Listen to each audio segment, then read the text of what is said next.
Hello and welcome. Today we have Brien Hollowell with us. Brien, welcome. It's such a pleasure having you here. Thank you for having me. Excited. Yes, we are excited to hear more about your story. So, Brien, can you start telling us where in the world are you right now? I am currently located in the US of A. I'm in Aurora, Colorado, which is outside of Denver, Colorado. I was born and raised here, and I've been here pretty much all my life, but I've moved around from time to time, but Denver, Colorado is home. Mhm. Okay, cool. As I said, I have to come visit. Brien, can you talk a bit about your background and how did you get to where you are today, this amazing photographer? Yeah, well, it's been a long journey. It's been a process. I didn't start off as a photographer in my early years. What's interesting is I was creative as a child. I drew a lot. I was always coloring. Um, However, it wasn't until July uh, 2012 is when I got introduced to photography. Um, this particular night, I was actually supposed to go to a midnight movie premiere of Batman: The Dark Knight Rises. Mhm. However, the girl I was dating, we had a fight at the time, so we didn't make it to our movie that night. So I went to a concert instead. Um, when I was at this concert, I met a photographer, and I kind of took over his camera. It's like the first time ever I picked up a camera. And unfortunately, the night that I decided not to go to the movie that night, it was the night of the mass shooting that took place at the midnight premiere here in Aurora, Colorado. And that was kind of like the birth of my photography career. While I was getting introduced to what I do now, unfortunately, that situation happened at the theater that night. I felt like it was kind of like a wake up call because I wasn't sure what I wanted to do with my life. Um, but I mean, it was right there in front of me, and photography uh, was the answer. And ever since then, I just took a big leap of faith, started shooting, Mhm. and I mean, like I said, it's been a journey. I think about photography in general. In order to develop something, you have to start in a dark place. And that that time of my life in July 2012, I was just not in the right mindset. And yeah, once that whole situation exposed itself, that's kind of where my photography career birthed. I think about it every day, and it's the reason why I have such passion for the craft. Um, and I Mhm. love photography. And photography was pretty much the warm up because now I'm moving into screenwriting and film directing. I know that's a lot. This is so interesting and such a powerful, beautiful story. I would love maybe this is from all of your beautiful photos. This is one of my favorite ones, and maybe if you could talk a little bit about this one piece and also why do you focus so much on people? Like you see that throughout the different series that there are so many different portraits, and I would love if you could explain a little bit about this. Absolutely. As a creative, there's a lot of images that run in my head. I kind of pre-visualize shots before I even take them. This particular image, this was taken back in 2017. This was in the photo studio here in Colorado. I had a vision of just capturing just how Black men seem to be portrayed in the media. So this image is actually the creation of that, just a thought. And I'm able to connect with people. I mean, usually some people connect with nature, which makes a landscape photographer artist. But I think people are the greatest investments, and if you can just invest in Mhm. individual people individually, you'll be able to get like the best out of them. And I just like finding gold in everyone. So this shot, it's titled Media. And, for me, growing up as a Black man, I noticed that, Black people can always be, depending, like, could be portrayed in a positive or negative way. Um, so Mm-hmm. this image here is just a Black man filming another Black man. We don't know, we just see his hands. However, it's like iron sharpens iron. It's like if we want to portray positive imagery about Mm-hmm. Black culture, um, Black men, we have to hold each other one accountable, and just create them and capture them in a positive light. Now, to the flip side of this image, there is an image that goes hand in hand with this image. If you'd like to click over to um, the next image, yeah. So, and this image here is This is so strong. Yeah, it's so yeah, beautiful, but it's so strong because even before seeing this image, you could already sense that tension between the man who like we see his face and the one who is shooting him with the camera, but like you feel he's pointing a gun at him.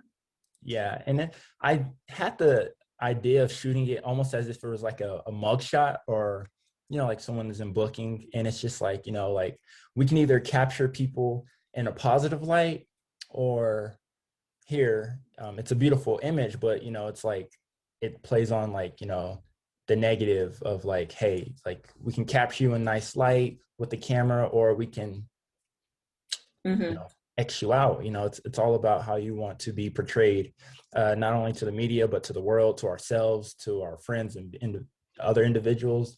And I was very happy when I took this shot. When I did this series, that's when I kind of, you feel good about, getting good Mm-hmm. shots. And I was like, wow, I'm starting to get it.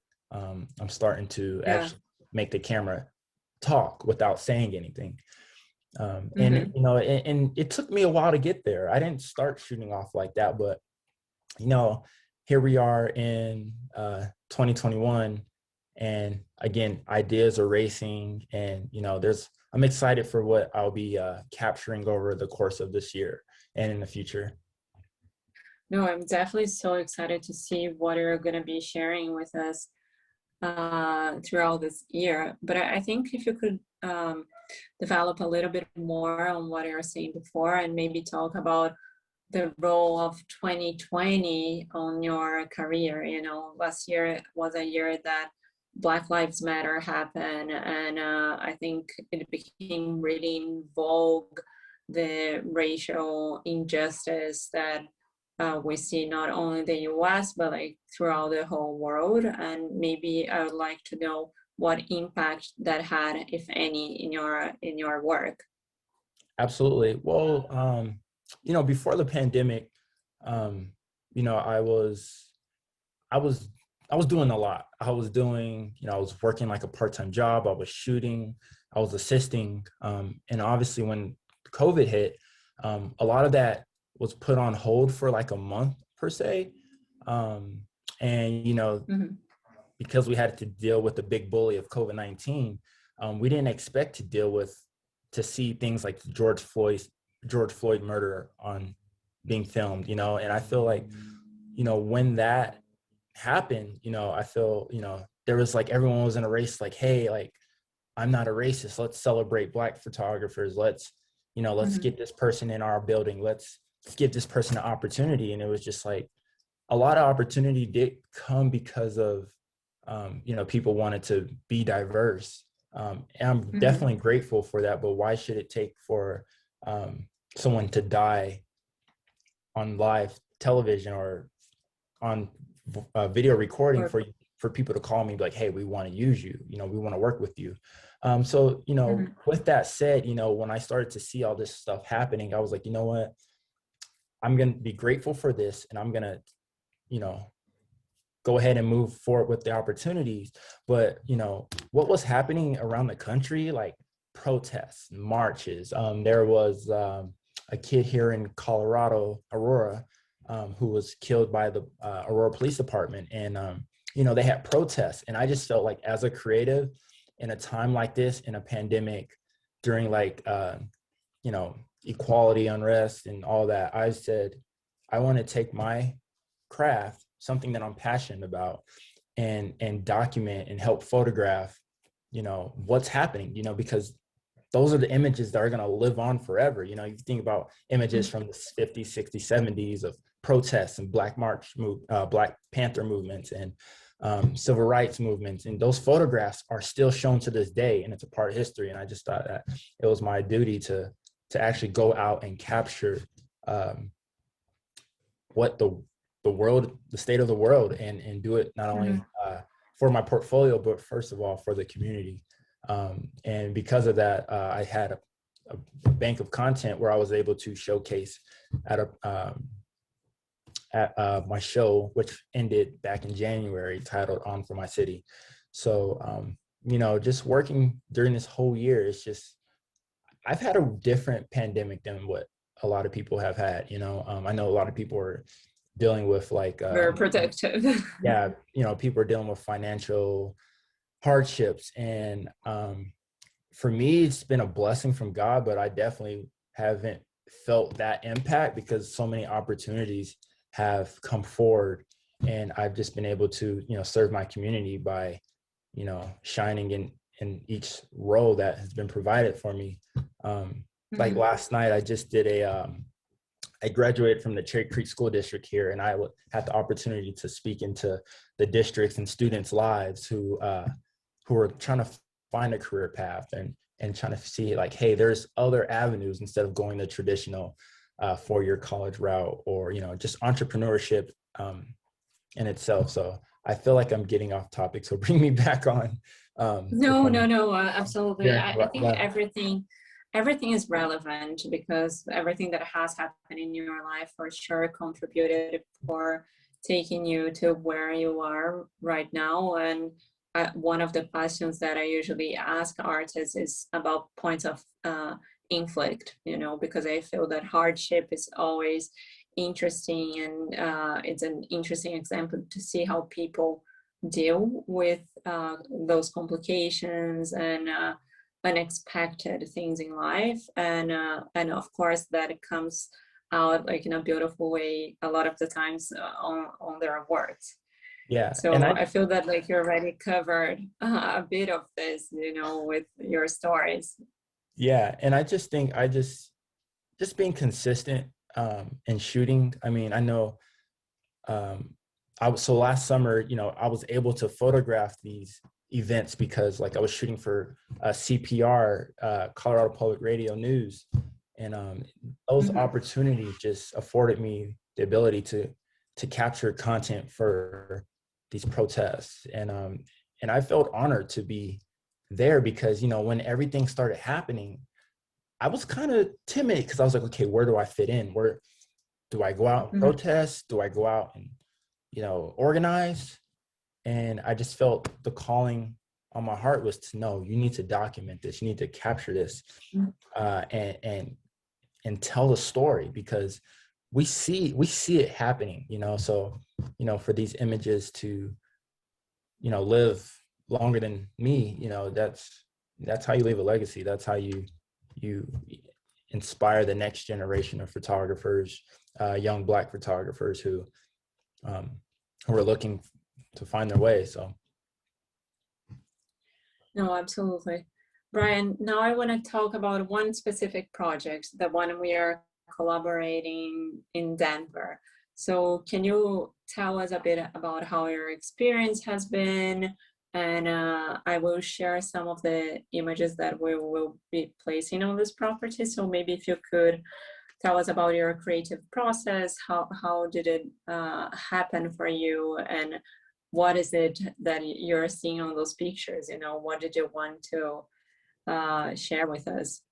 Yeah, so I had my show recently at Art Place in the Rhino Arts District, and Tim, he's with Reactive, and he put me in touch with the 1700 Broadway building, and I love photographing street lifestyle and everything. My style is black and white, so when I was asked to just capture the essence of the building in a creative way, you know, I said, wow, how do I do this? And what's interesting, I was even more excited because that bank, that building has a bank, and I was actually a teller in that bank like many years ago. So for me Wow. to, so it was like almost full circle for me. So for me to be a teller in that Mhm. building, and now I'm being asked to and commissioned to photograph art for this building was such an honor. And Yeah. like I said, I knew the ups and downs of that building, and I just knew exactly what to look for. And you know, just before the pandemic, that place would just be full of people. So it would have been really awesome to have that photo Mhm. opportunity. But obviously, you know, I had to get even more creative and just chase the light. It's a beautiful Mhm. establishment, and you know, the light that was provided, I was just able to provide, you know, such stunning images like this one here. Um, Yeah. this This is is like, definitely my favorite one. yeah, I remember this image was taken about 11 o'clock in the afternoon or in the morning. And, you know, there was just a young man walking by, and I was able to just capture him in motion, you know. And it's Mhm. such a beautiful building. If you go on to another image, um, I know that there is one of my favorite car. Well, it's not my car specifically, but I do own a El Camino. But you know, I saw that and I was like, Yeah. wow, what way for me to connect with this from this perspective. And there's an El Camino. And I didn't think this Mhm. image was actually going to be selected, but you know, once the client said they were excited about this one, I was like, oh, how awesome that I was able to, because you know, a lot of How images that awesome. I, yeah, there's a I- lot of images that I want to toss out are the exact images that people are like, I want that one. So you should never second guess yourself, because you never know, someone might see that as gold, you know. So but it's been a fun opportunity. I feel like there's still so much more to capture in that space. um, However, there's only a limited selection of images that uh, you all will like. No, But but however, for sure this is just the beginning of a long-term partnership, because we're huge fans of your work. Even more now, like with the results that we've gotten, you know, like the images are absolutely stunning, and I think learning from you more about the story and knowing about your relationship with that building in the cities is even more interesting. It's like yourself. yeah, it's Brien, yes. I wanted to know now a bit about the future. Where do you see yourself in 5 years? How do you see your work developing? For the next 5 years, I see myself, for one, um, working, collaborating, and shooting for my favorite brands. Mm-hmm. Um, I love shooting at the highest level, whether it be, I mean, I take every shoot as the highest level. So when I say that, you know, I want to be just shooting for brands that I personally admire. That's has Mm-hmm. always been a lifelong dream. However, I do love pursuing this craft of screenwriting and directing, and I see myself truly and fully being a film director. I feel like photography is just a warm up, because you're learning how to tell a story in one frame.